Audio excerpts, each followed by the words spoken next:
Agony, the nothing personal word of the day. Oy. It is Thursday, March 16th, 2023. Agony.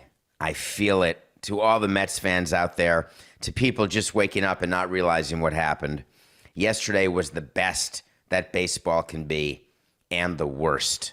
Edwin Diaz, the closer for the Mets, he who just signed a 5-year, $100 million deal, was celebrating a huge victory for the island of Puerto Rico, eliminating the Dominican Republic and making it to the quarterfinals of the World Baseball Classic.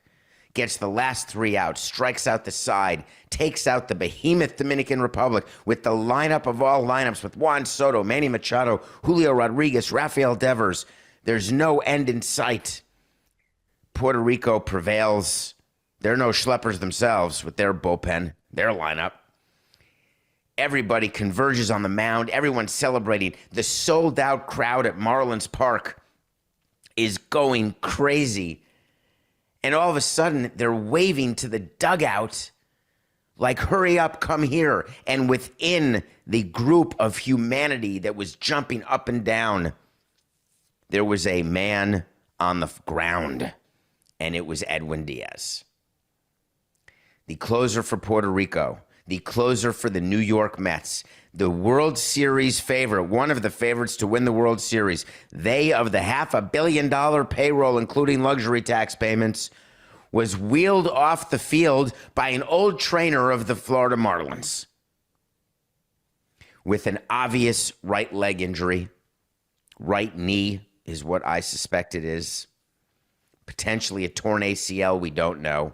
Whatever it was bad.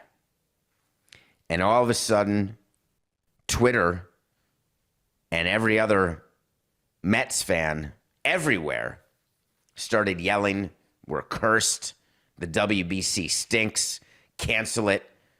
Get Francisco Lindor and Pete Alonso off the WC teams of USA and Puerto Rico, respectively. Get them home."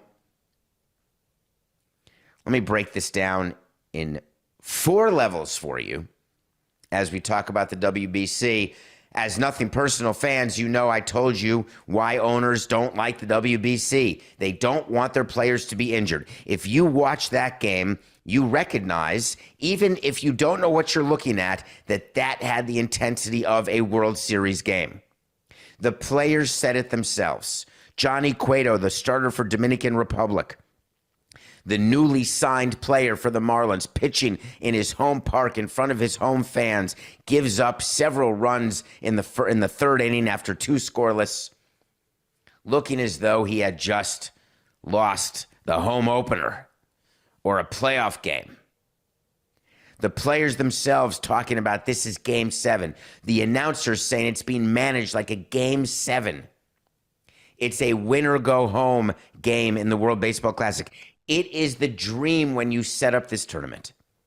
When you put the pools together, the reason you have the Dominican and Puerto Rico and Venezuela in Florida, in Miami, is because it's Miami. You are hoping that at the end of pool play, you've got a win-or-go-home situation. You are hoping that the atmosphere at Lone Depot Park, I call it Marlins Park, is going to be something that will draw people's attention, get people to watch. Fox is dreaming about a matchup like this. You go to FS1, you're watching the game. Christian Vasquez hits a home run. Puerto Rico takes the lead. Juan Soto hits a home run. The pitchers, they're throwing 98, 99, 102. Edwin Diaz's brother is pitching. The closer for the Twins, acquired from the Orioles, Jorge Lopez, pitches lights out. Diego Castillo lights out. Abreu gave up since. It doesn't matter. I'm not going over the box score. I'm talking about the atmosphere. A sold-out Marlins Park is what I envisioned every day during construction, every day during the negotiation to get a deal done, to get a stadium in Miami, was for the possibility of what could be in Miami. It never translated to the Marlins, other than opening day in 2012, but boy, did it translate to the World Baseball Classic. In 2017, there were games involving the Dominican. I've never been a part at least that I was hosting and working for the team that was hosting, of that atmosphere. That atmosphere was matched last night. It's run by the Marlins. Don't kid yourself. Our stadium operations people are running that game. Our in-game entertainment people are running that game. It is what every employee wants. You've got every deck open, every concession stand open. You are selling beer. People are drinking. People are eating. They're banging pans and bells and vuvuzelas, whatever they're allowed to or not allowed to do. The atmosphere is electric. Everyone's tweeting, this is what Marlins Park was meant for.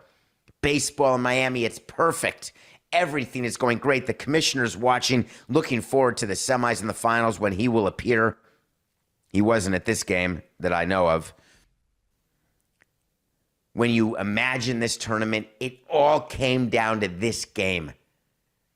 A pool-level game, not even the quarter, semis, or finals. A pool-level game with this intensity. The game goes on. Edwin Diaz is lurking the way the best closers in the game lurk at the end of a game. Don't give up an early lead. If you're Dominican, you don't want to face the Puerto Rican bullpen at a deficit. The announcers, everything. We're going to the ninth inning of a game, and that's it. FS1 disappears to Chase Field for the USA-Colombia game. My experience is that when a game is on TV and it goes too long, remember, no pitch clock in the WBC. If you don't realize the difference in the pace of action and in the time of game, then you're not paying attention. The WBC is being played under the old rules of MLB from last year, not the new rules this year. The games are taking longer, and 3 hours feels like 5 hours now, Jason. It feels like a long game. You are watching on FS1, and all of a sudden there's a little thing on your screen, which I didn't pay attention to, saying we are switching over to the USA game for first pitch at 10:08. To continue watching this game, turn to FS2. That's not how it works. The way it's always worked is they show a game to its conclusion, and if there's another game that has already started, you put that other game on the other channel on FS2. Then, once the first game ends, you move the second game back to the original channel of FS1. Tell me the last time you had to change a channel during a game to watch the end of a game. I'm not going to go so far as to say it's Heidi. God, that must have aged me. Coco, when I say Heidi, do you have any idea what that means? I can't hear you, but if you can unmute yourself and just tell me. Heidi, that is the example of when a game was being watched and all of a sudden it disappeared because the network changed a feed. It's called the Heidi game. You can Google it. GTS, man. That's crazy. I thought everyone would know the Heidi game no matter what the age was.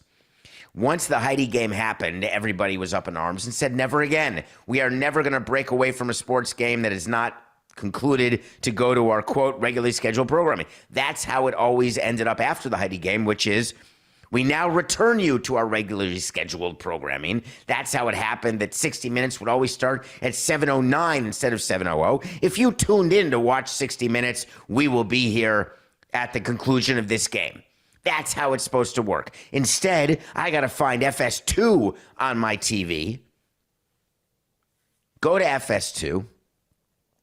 Be absolutely angry. The reason that happens is, of course, there's a contract when Fox takes the World Baseball Classic. The reason the Fox is paying the money they're paying is they believe they're paying for the United States. And, you know, Trout, Betts, and Alonso and the whole package. True, but that's having no feel.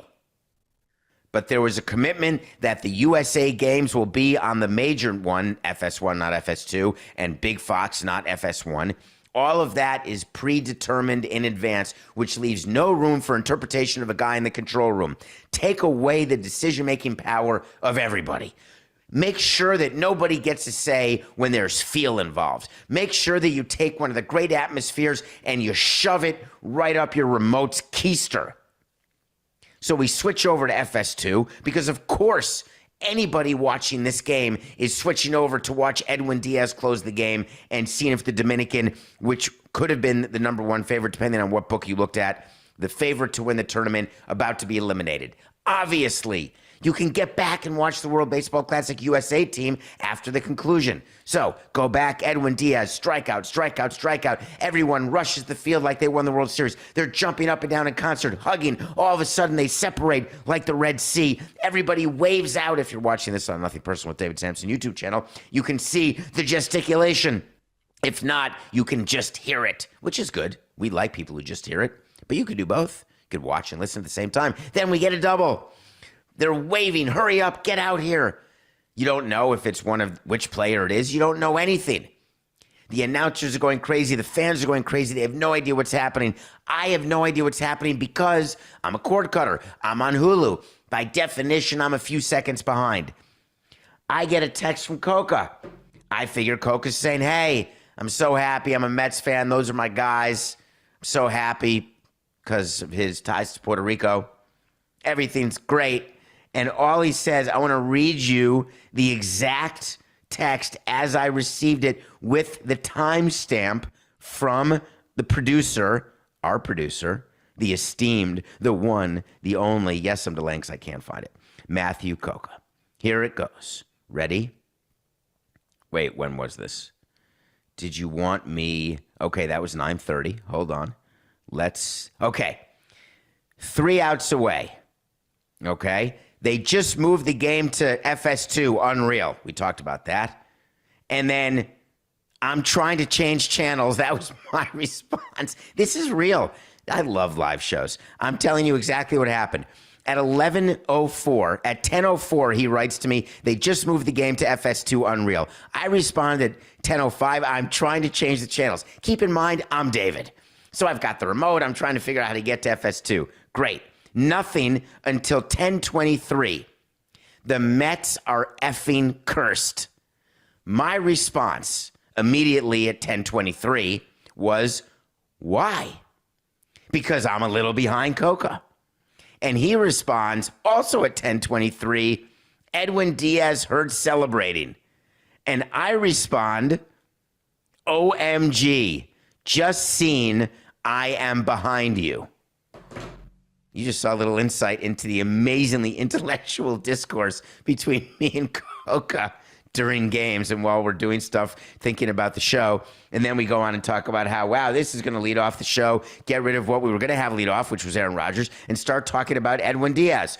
So Edwin Diaz is hurt. Everyone's waving in from the dugout. The trainer comes out. He's on the ground. I'm thinking, oh, he got the wind knocked out of him. Oh, he got hit in the head. He got elbowed in the eye. My first thought was a little cut in the eye, right? When you're celebrating, sometimes when players are celebrating a little ankle sprain, sometimes they hit the bottom of their chin when they're jumping up and down, and they bite their tongue, a stitch here, a stitch there, a stitch everywhere in time. No, he's on the ground looking very strange to me. And then people are on one knee like it's a football game. Out comes trainers, in goes Diaz, wheelchair, up a ramp. That was necessary when the building was built. Can we do a quick side note, Coca? I'm sorry, but I have to. When Marlins Park was being built, it has to be ADA accessible, which it should be. And we had to put ramps in places because not just in the stands for wheelchair access, but also for dugout in case a manager or a player was in a wheelchair. And that was one of the requirements. So, of course, we're going to do that. So there's a ramp right to the home plate side of the visiting dugout, and that ramp goes up and directly accesses the tunnel where the visiting clubhouse is. There's also a ramp to get down to the home dugout from the clubhouse, and there's stairs involved on that side of the ballpark, just how the land is and how construction was. But there's a machine, a wheelchair machine in the dugout to get you from the dugout to the field in case that's required. So the wheelchair takes him out. His brother, who pitches for the Reds, I believe, Edwin Diaz's brother, Alex something, Diaz, is crying, visibly crying. Dominican Republic players are still on the top step, not watching the celebration out of concern for their friend Edwin Diaz. The players of Puerto Rico who were celebrating 1 second earlier, now they're not talking. They have a look as though they just lost a parent. I've never seen the thrill of victory go to the agony of defeat that fast in the same moment. And I've seen celebration injuries. I've seen knees get absolutely torched in celebrations, including you, Chris Coughlin. Was it his knee or his ankle? Something. We've seen players get hurt. We've actually talked about celebrations inside the clubhouse, trying to understand how to avoid celebration injuries. D. Gordon was a big fan of celebrating and doing something with the basketball and dunking on players and climbing up, and I always got worried about his knee or his ankle landing. We always tried to curb the celebration, but that just made us like Ernie the Grump. Didn't want to be that guy. I don't want to be the Grinch who stole happiness. This was a moment that when you plan the WBC, the commissioner is sitting there and he's taking a victory lap. And the victory lap ended up in the sewer because the minute Edwin Diaz got hurt, the commissioner was on the phone. He's on the phone to his baseball operations people. He's on the phone to the labor people. He is understanding by dealing with the PR people. What do we have to do? We have got to get out there the following. We have to get out there that the WBC is not being canceled. We have to get out there that Puerto Rico is going to the quarterfinals. We have to get out there that the likelihood of injury of Edwin Diaz during a celebration is no different than a spring training arm injury during a bullpen on a backfield. Injuries are part of the game. The problem is, Rob, the commissioner of baseball, knows that Steve Cohen and many of the other owners are not going to look at it that way. They are not going to approach this with any sort of rational thought. Instead, they are going to call for an end to the World Baseball Classic. They're going to call for keeping their players away if they've just signed new free agent deals. They're going to find some rules that they want implemented that will further dilute the possibility of players playing. Steve Cohen isn't worried about the $20 million to Edwin Diaz. Edwin Diaz is insured by virtue of appearing in the WBC.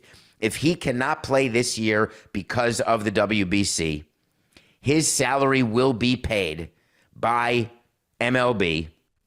Steve Cohen will have the money if he chooses to reallocate it, or if he wants to just keep it. Whatever the case is, his cash outlay just went down by $20 million. And he doesn't care. If I'm the GM of the Mets, I'm calling up Steve Cohen and I'm saying, listen, we can't afford anything else. Can we at least speak to Francisco and see if he wants to leave? Speak to Pete, see if he wants to leave. If they don't, can we caution them to be careful? No, I would say to the owner. There's no being careful when it comes to a fluke injury. It just happens. For every celebration, there is not a concomitant injury. For every pitch thrown, there is not a likelihood of an arm injury. Every stolen base doesn't lead to a hamstring pull. When injuries happen, people tend to say, I told you so. Look, this is what we expected. We are cursed. I can't believe this.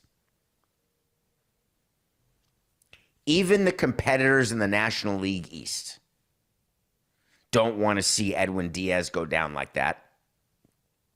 Nobody does. The WBC is not going to be canceled. It's not going to be dead. People were texting me, is this the end of the WBC? No. When you've got money involved, when you've got a contract involved, when you are building the international footprint of your game, when you look at what happened during the first 3 hours of that night, when you realize that the players care more in many instances about the WBC than even the MLB season, it is not being canceled because of a fluke injury. So let's eliminate that.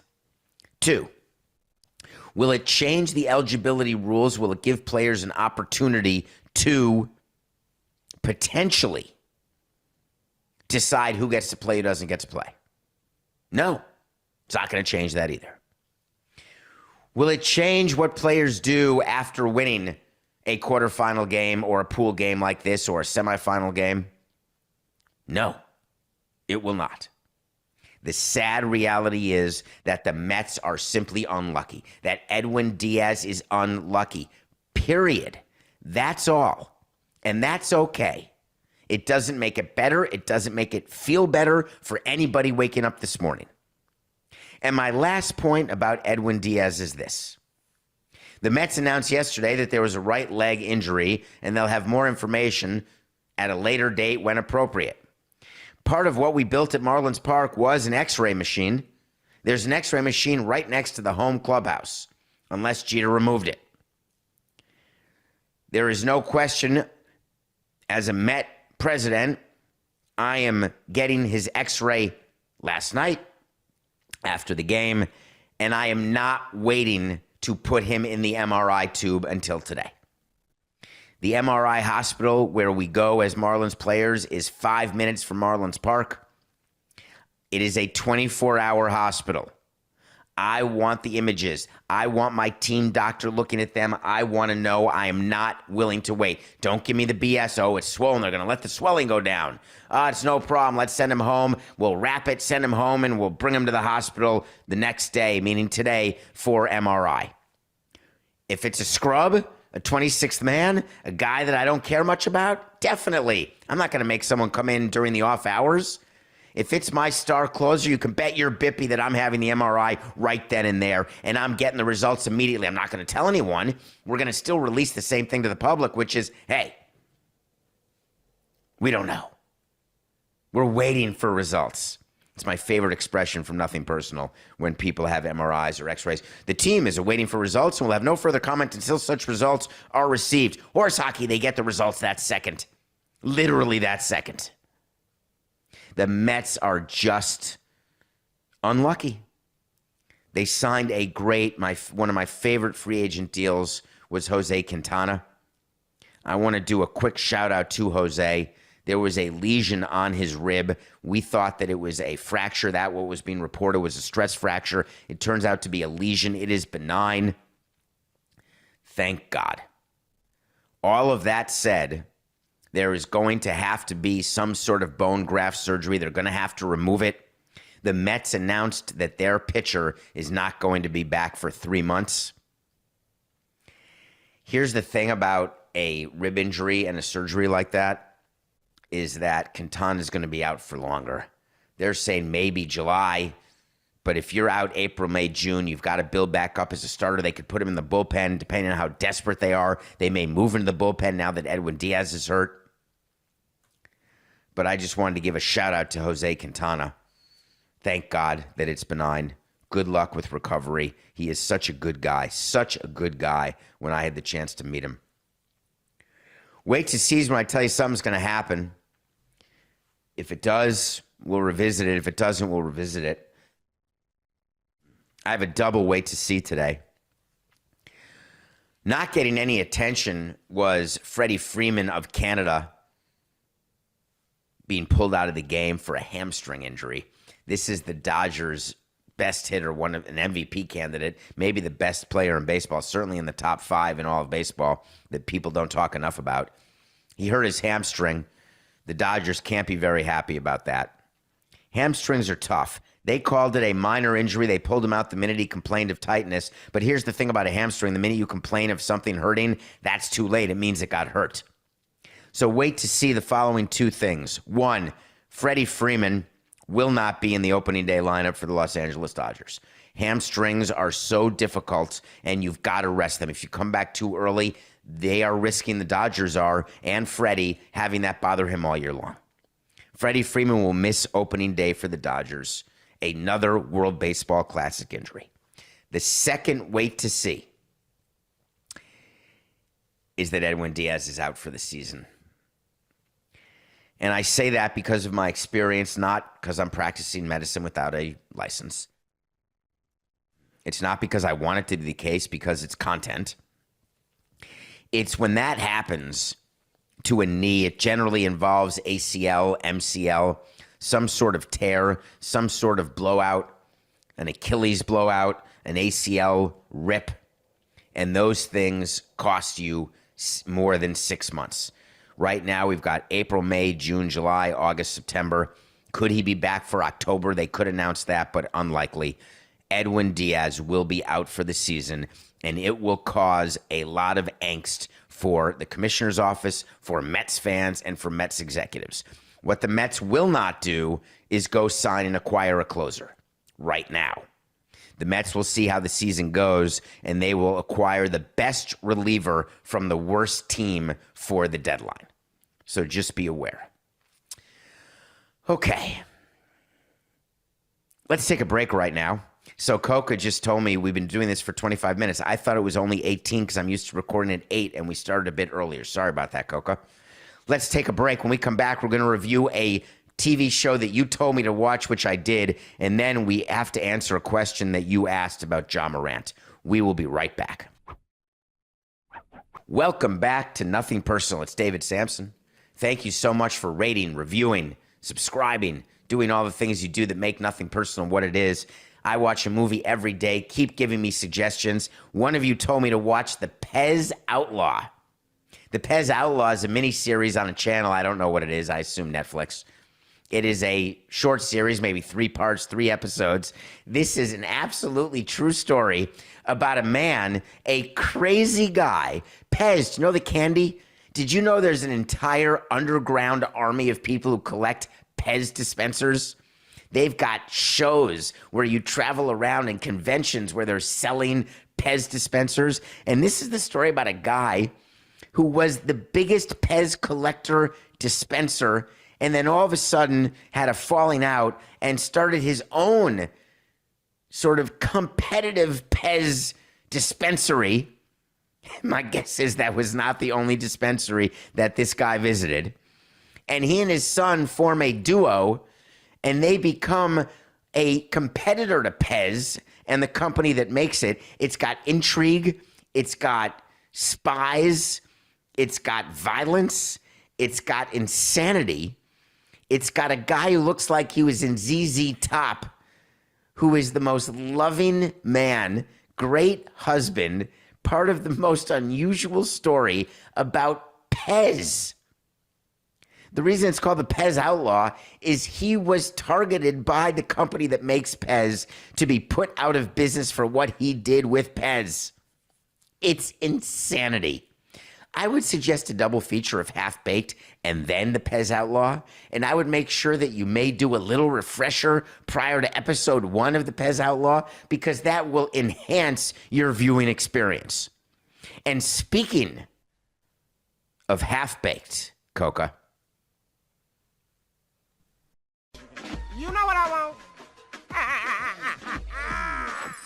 I want to talk to Samson. So you want to talk to Samson. Get in my Twitter, David P. Samson, ask me a question. And we may do it on the show if it's timely and if it interests me. David, this was such an easy one. I love this. Can you explain the Ja Morant situation? Thank you. Now, part of me was a tiny bit cynical, saying, did this person pay attention to the last few shows? But then I realized there's an update. Ja Morant, the Memphis Grizzly player who checked into counseling in Florida, who has been away from his team in Memphis, the guy who was making it rain in the strip club, the guy who was brandishing a gun on Instagram Live, the guy who Memphis Grizzlies said be away from the team for 2 games, now 4 games, now an indefinite period of time. Ja Morant had to go to the principal's office yesterday. He went to New York to meet with Adam Silver, and the commissioner of basketball, and after the meeting, it was announced by the NBA that Ja's conduct was irresponsible, reckless, and potentially very dangerous. It also has serious consequences given his enormous following and influence, particularly among young fans who look up to him. Stop. If you are about to talk about Ja Morant differently than you're going to talk about Myers Leonard or about any other player who's involved in any sort of event, and Myers Leonard, that was the ethnic slur, and he's completely recuperated. He's now a player, rehabilitated himself. He just signed a deal with the Bucks for the rest of the season. And I spoke to a friend in Milwaukee. He's been great in Milwaukee, and he actually followed through, realized his mistake. Don't say what Ja Morant did with a gun is only bad because Ja Morant is so famous. Why would that be part of a statement? I don't care if you're the 15th man on an NBA roster. I don't care if you're an executive in the marketing department. I don't care if no one's ever heard of you. If you're brandishing a gun on an Instagram Live, it is serious and it has consequences. Adam Silver said he has expressed sincere contrition and remorse for his behavior. I hate that in statements, and here's why. When you're called in, unless your name is Kyrie Irving, who doesn't express sincere contrition and remorse? And then Kyrie does once you start taking his money away. Ja has made it clear that he has learned from his incident. We all say we've learned from our incident. He understands his obligations and responsibility to the Grizzlies and the broader NBA community. I can't. This is more serious. This is about a player who had it all, who in theory was in the process of throwing it away, who was having mental health issues for sure. Was it drug issues? Was it mental health issues? What caused him to go into counseling? Was it hey, I got caught cheating, I'm a sex addict, I'm going to go to rehab? Are these people who want to get better? Or are these people who are doing it for the sole purpose that he got caught? Ja Morant has had fights with 17-year-old kids, purportedly, though he claims that we don't know the truth. Threatened fans on Twitter, had that on-court issue with Shannon Sharp. I could go on. The Ja Morant situation is serious. The mental health problems that Ja Morant have are serious. The lack of responsibility that he feels, the people he surrounds himself with, whatever the case may be, there is a problem. And it was announced yesterday that the NBA is suspending him 8 games. Time served for the games he's missed by being suspended by Memphis. And none of that is what mattered to me. What mattered to me is that it was announced that Ja Morant had checked out of the facility in Florida. In some Joel Osteen-produced miracle, Ja Morant got cured in 24 to 48 hours. It is so insulting to those people who have mental health issues, for those people who actually need and want to get better but need time.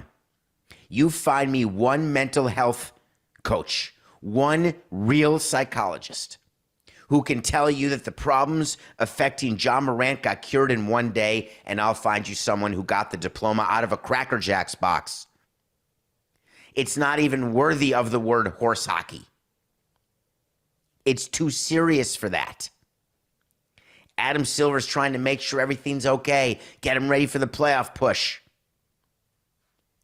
He understands. They gave Ja talking points for an exclusive interview with Jalen Rose. And boy, his talking points were spot on. I realize what I have to lose, and for us as a group, what we have to lose. It's pretty much just being more responsible, more smarter, and staying away from all the bad decisions. I feel mentally good. Like I haven't been in many years since I really got dropped into the league, he continued. I'm in a space where I'm very comfortable. Here's the sentence that just set me off. I took those days to be able to learn how to pretty much be there for myself and learn different ways to manage stress in a positive way. Give me the number of that facility because I'm checking in right now. Can I get it done on a weekend so I can be back Monday and feel ship-shape, tip-top, good as new? His advisors told him to say that? I wish Kevin Love would call him. Tell him how insulted he is. Kevin Love, who has made mental health front and center, who's acknowledged the issues that he's had, how long it takes to deal with it, the fact that it's an ongoing issue always. I took those days. It's total poppycock. You want me to explain the Ja Morant situation? I'll explain it. Adam Silver's weak. Ja Morant is not rehabilitated. Memphis Grizzlies wanted him back. They said, hey, Ja, we're slapping you on the hand. Do me a favor. Don't borrow someone's gun. Get rid of any guns you have. I can't tell you who not to hang out with, but can you please try not to hang out with the people you're hanging out with? And if so, make better decisions. Okay. All of a sudden, the 23-year-old Ja Morant, who has more money than you can count, is going to look and say, got it. I'm all good. 8-game suspension for detrimental conduct. Give me a break. I'm cured. Nothing personal pick of the day.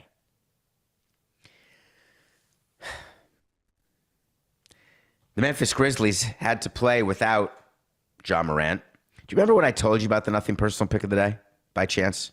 When I said the Heat 3.5 over the Grizzlies? Do you have any recollection of what I said? That it's really going to be easy for the Grizzlies to play one game without him, but then they're going to realize they have to play multiple games without him? Well, guess what? They lost to the Heat. Got crushed. We are 36-36. My pick of the day for today is a good one. The Denver Nuggets are favored by 13 points over the Detroit Pistons in Detroit, and here's why we're laying the points. The reason we have the Nuggets minus 13 is this. Brendan Malone, their coach of the top team in the Western Conference, called out his team. The players called out their team and said, we are coasting. We are not playing well. We are taking it for granted. Do you know what happens in baseball when a team runs away with the division and then gets upset in the first round because they lose the edge? And you have a team that's hot going into the playoffs, and people always say, be the hot team. Don't be the team that won 110 games and won your division by 20 games. Get in there by the skin of your teeth, clinching on the last weekend of the season, and then go start the playoffs immediately. The Nuggets have known they're going to have the number one seed. They've got a comfortable lead. They're so good with Nikola Jokic, likely winning his third straight MVP. Brendan Malone realized that this was the time to get the players refocused. So he calls them out in public in what I consider to be a calculated move by the Nuggets organization.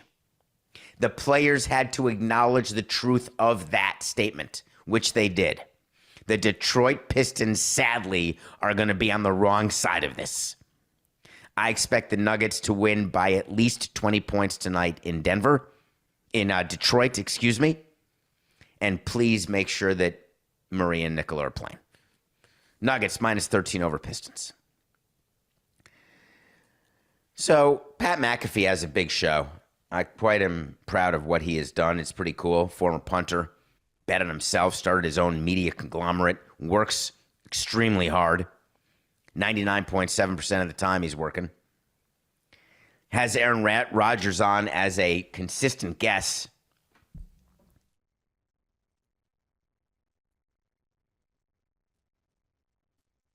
Coca had it nailed with all this Aaron Rodgers stuff. He said Aaron Rodgers is going to announce something on McAfee. Great for ratings, great for downloads, great for streams. Happens to be on the day that there's a rumor that McAfee may break his deal with FanDuel, his $30 million per year deal, and find more money somewhere else. Must have had an opt-out. Who knows? Aaron Rodgers gets on the show and announces, this is almost too surreal to be true, announces that he's going to play for the New York Jets. Hi, my name's David Samson, the host of Nothing Personal. And starting on Monday, I am going to play for Meadowlark, right? Like, it's ridiculous. You can't just announce what you're going to do. It doesn't work that way.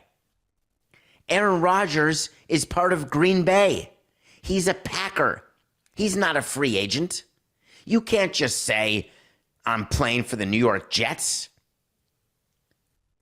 I told you on this show he was going to be a Jet and he was done being a Packer, but you don't say it publicly. You look like an A-Rod. And why would you want to screw your new team? Told you yesterday what I would do if I were the Green Bay Packers, and now that Aaron Rodgers has said it, I am doubling down. I'm calling up Joe Douglas and Woody Johnson. I'm saying, hi, my name's Mark Murphy. I'm the president and CEO of the Green Bay Packers, and we would like 3 first-round picks if you want Aaron Rodgers. Thank you. If the Green Bay Packers don't pillage the Jets and win this trade outright, then the Green Bay Packers are not paying attention. Because it's not as though that it is a huge financial difference. When it comes to cap space, There is a great financial benefit to not paying him his salary. That is true. But remember, they're not answering to actual shareholders.